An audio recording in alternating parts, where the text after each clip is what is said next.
جب تم بے سر و سامان تھے، تمہارے پاس کوئی اتنا اسلحہ نہیں تھا، قوت نہیں تھی، طاقت نہیں تھی، سواریاں نہیں تھیں، یعنی کہ ہر چیز کے اوپر اس نے فرما دیا کہ اذلہ، یعنی کہ بے سر و سامان تھے تم، تو اس وقت میں رب نے تمہاری مدد کی۔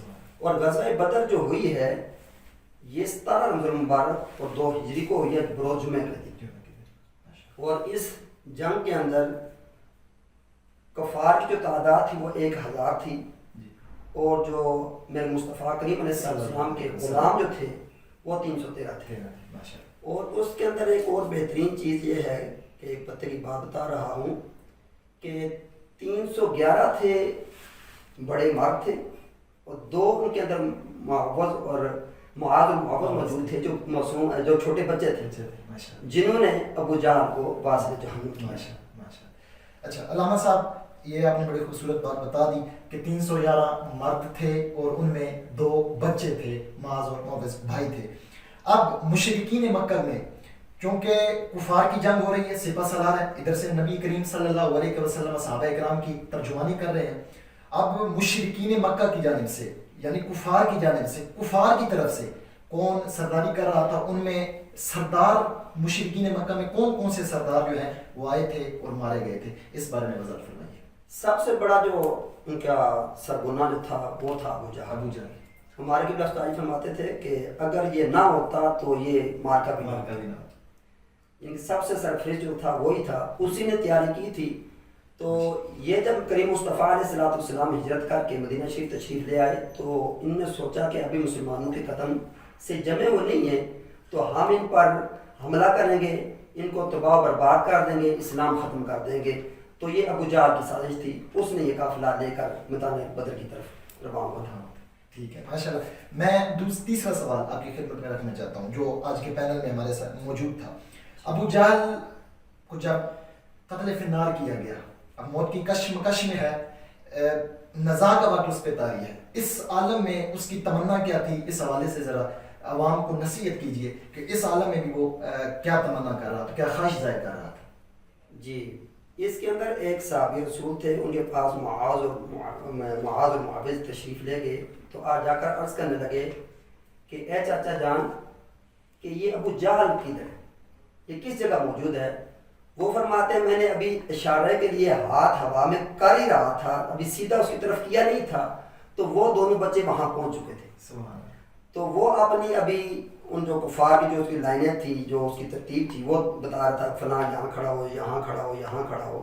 تو یہ وہاں پہنچے، انہوں نے حملہ کیا، اس کو نیچے گرا دیا، اور جب اس کو گرا کر واپس آئے زخمی کر کے تو ان کی طرف سے وہ مر چکا تھا۔ تو انہوں نے آ کر کہا کہ ہم نے اس کو مار دیا، ختم کر دیا۔ تو جب وہاں جا کر یہ بات پہنچی تو کریم مصطفیٰ علیہ السلام نے حضرت عبداللہ بن مسعود رضی اللہ تعالیٰ عنہ کو بھیجا کہ جا دے کر آؤ کہ وہ مر چکا ہے، وہ میرا اللہ کا دشمن دنیا سے چل بس ہے۔ تو حضرت سیدنا عبداللہ بن مسعود رضی اللہ تعالیٰ عنہ فرماتے کہ میں وہاں پہنچا تو میں نے دیکھا وہ موت کی کشمکش میں تھا، میں اس کے سینے کے اوپر چڑھ کر بیٹھ گیا، اور میں نے اسے مجھے کہنے لگا کہ آپ یہ بتائیں کہ جنگ کون جیتا ہے؟ ابھی ان کی غرور تکبر کا عالم اس کا یہ تھا، ان کی اس حالت کے اندر انسان کو اپنے جان کے لالے پڑے ہوتے ہیں، وہ کہہ رہے کہ ابھی جنگ کون جیتا ہے؟ تو حضرت سیدنا عبداللہ بن مسعود فرماتے ہیں میں نے کہا کہ کریم مصطفیٰ علیہ السلام جنگ جیت چکے ہیں اور اللہ کا نام ہم نے بلند کر دیا ہے، اللہ نے اپنے نام کو، اپنے رسول کے نام کو بلند کر دیا۔ فرماتے ہیں جب میں نے یہ کہا تو کہنے لگا کہ تو نے مجھے مارنا ہے، مجھے پتہ ہے تو مجھے مار دے گا، پر یاد یہ رکھ کہ مجھے مارتے وقت میرا جو تو نے گردن اتارنی ہے نا، وہ تو نے میرے یہ جو کاندھے ہیں نا، کاندھوں کی طرف سے اتارنی ہے۔ تو وہاں اس نے وجوہات یہ بیان کی کہ جب وہاں باقی کفار کے سر موجود ہوں گے، جس طرح یہ کفار قتل کر کے اپنے سرداروں کے سامنے جا کر سر رکھتے تھے یہ فلاں کا، یہ فلاں کا، یہ فلاں کا ہے، تو اس نے کہا کہ جب وہاں جا کر یہ رکھیں گے تو وہاں ان کے اندر میرا سر سب سے بلند ہو، جھکا ہوا نہ ہو۔ تو اس لیے اس نے یہ آخری اس کی تمنا یہ تھی کہ میرا سر کاٹ کے وہاں لے جایا جائے پر ہو اونچا نیچا نہ ہو۔ جی علامہ صاحب، بات وہی ہو گئی کہ رسی جل گئی لیکن بل نہیں گیا۔ علامہ صاحب آخری سوال آپ کی خدمت میں جو میں رکھنا چاہ رہا ہوں، اللہ پاک نے ارشاد فرمایا وَلَقَدْ نَصَرَكُمُ اللَّهُ بِبَدْرٍ وَأَنْتُمْ أَذِلَّةٌ، تم کمزور تھے، رب کائنات نے تمہاری مدد فرمائی۔ کفار کو جو جنگ کے لیے زمین ملی وہ ہموار تھی، سخت تھی. جی مسلمانوں کو جو زمین ملی تھی وہ سخت تھی، ہموار تھی. کفار کو کچی زمین ملی. رب کائنات نے اپنا فضل فرمایا کہ رات کو رب کائنات نے بارش کا نزول فرمایا، جس کی وجہ سے کفار کی جو زمین تھی ادھر کیچڑ بن گیا. مسلمانوں کی زمین پختہ تھی، وہاں حوض بنائے گئے، پانی کے اسباب پیدا کیے گئے. اس کے علاوہ رب کائنات نے قرآن و حدیث کی روشنی میں یہ وضاحت فرمائی کہ رب کائنات نے جو فرشتوں کے ذریعے مدد فرمائی وہ کیسے فرمائی، کس طرح فرشتوں کی رب کائنات نے ان کے ذریعے سے مسلمانوں کی صحابہ کرام کی مدد فرمائی. جی پہلے جو آپ نے فرمایا کہ مسلمانوں کو جو جگہ پختہ ملی، پختہ نہیں ملی تھی. آپ یہ جب حجاج پہلے وہاں پہنچ گیا، اس نے پورے میدان کا معائنہ کیا اور معائنہ کر کے پھر اس نے دیکھا کہ پختہ جگہ کون سی ہے. جو پختہ جگہ تھی اس نے خود وہ سنبھال لی. جو کنویں تھے پانی والے ان کو بھی اس نے سنبھال لی، یعنی کہ جو ضرورت کی چیزیں تھیں وہ اس نے سنبھال لی. اب پیچھے جگہ جو رہ چکی تھی وہ ریت والی جگہ رہ چکی تھی. جب صحابہ کرام وہاں پہنچے تو وہاں پاؤں رکھتے تھے اور پاؤں پھسل جاتے تھے. رات کو بارش ہوئی، اس بارش کی وجہ سے اس طرف کیچڑ ہو گیا جو پختہ جگہ تھی. یہ جو جگہ تھی اب یہ پختہ ہو. یہ پہلی جو آپ نے فرما رہے تھے کہ ادھر سخت تھی ادھر نرم ان کو ملی، یہ نہیں تھی، یہ اس طرح تھا. تو جو مسلمانوں کی کریم مصطفیٰ علیہ السلام کی غلاموں کی جو مدد کی، یہ اللہ رب الجلال نے وعدہ کر رکھا تھا کہ پہلے کہا کہ میں 3000 فرشتے بھیجوں گا، 3000 فرشتوں کے ساتھ تیری مدد کروں گا. پھر فرمایا اے میرے پیارے محبوب، تیرے جو بندے ہیں، جو تیرے جو غلام ہیں، جو تیرے تو بندے لے کر آیا ہے، اگر یہ صبر اور شکر کریں، صبر اور شکر کے دامن کو تھامے رکھیں گے، میں رب کائنات 5000 فرشتے بھیجوں گا. سبحان اللہ. اور 5000 فرشتے، یہاں ایک اور چیز ہے کہ اللہ رب العزت نے فرمایا 5000 فرشتے بھیجوں گا، وہ بھی نشان والے. نشان والے. اب یہاں نشان کی تخصیص کیوں کی؟ وجہ یہ ہے کہ کریم مصطفیٰ علیہ السلام کے پاس ہر وقت ہمہ وقت فرشتے تو آپ کی خدمت میں حاضر ہوتے تھے، خدمت میں موجود ہوتے ہیں.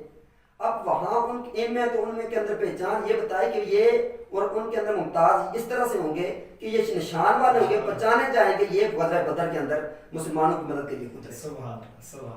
اور یہاں سیدنا کریم مصطفیٰ علیہ السلام کی بارگاہ کے اندر صحابہ کرام علیہ رضوان نے عرض کی، یا رسول اللہ صلی اللہ تعالیٰ علیہ وآلہ وسلم، کہ ہمیں آواز آ رہی تھی کہ اقدم یا حزوم، کہ یہ آواز آ رہی تھی کہ آگے بڑھ اے حزوم. تو یہ ہمیں آواز دینے والا نظر نہیں آ رہا تھا، آگے بڑھنے والی چیز بھی نظر نہیں آ رہی تھی. یہ کیا تھا؟ تو کریم مصطفیٰ علیہ السلام نے فرمایا اے میرے پیارے غلاموں، یہ رب نے تمہاری مدد کی تھی. جبرائیل آیا ہوا تھا، جبرائیل کا گھوڑا چل رہا تھا، اس کا نام تھا حزوم، اور جبرائیل اس سے کہہ رہا تھا اے حزوم آگے بڑھ. آج پیچھے نہ رہنا، کیونکہ رب نے خاص ڈیوٹی کے لیے بھیجا ہے. اگر ڈیوٹی کے اندر کوئی کوتاہی ہو گئی پھر رب کی نافرمانی ہو جائے گی، رب ناراض ہو جائے گا. یعنی کہ اس طرح سے کریم مصطفیٰ علیہ السلام کی فوج کی اللہ رب الجلال نے مدد فرمائی فرشتوں کے ذریعے. ماشاءاللہ. علامہ صاحب بڑے خوبصورت انداز میں بتا رہے تھے کہ غزوہ بدر کب ہوئی، مقصد کیا تھا. غزوہ بدر کے اندر جو کفار آئے، سردار آئے، ان کے ساتھ کیا معاملہ پیش ہوا. پھر نبی کریم صلی اللہ علیہ وسلم کے لیے رب کائنات نے اور مسلمانوں کے لیے رب کائنات نے جو فرشتوں کے ذریعے مدد فرمائی وہ کیسے فرمائی، بڑی خوبصورت وضاحت فرما رہے تھے علامہ صاحب، علامہ طاہر قریشی صاحب. اور میں علامہ آصف مہدوی صاحب کا انتہائی ممنون و مشکور ہوں کہ آپ یہاں تشریف لائے. دعا کرتا ہوں رب کائنات آپ جیسی عظیم شخصیات کا سایہ رب کائنات امت مسلمہ پر تادیر قائم و دائم فرمائے. اسی کے ساتھ ہمارے آج کا قرآن نور رمضان کا پروگرام اختتام پذیر ہوا چاہتا ہے. اسی کے ساتھ اجازت دیجیے اپنے میزبان یاسر صدیقی کو. اللہ حافظ.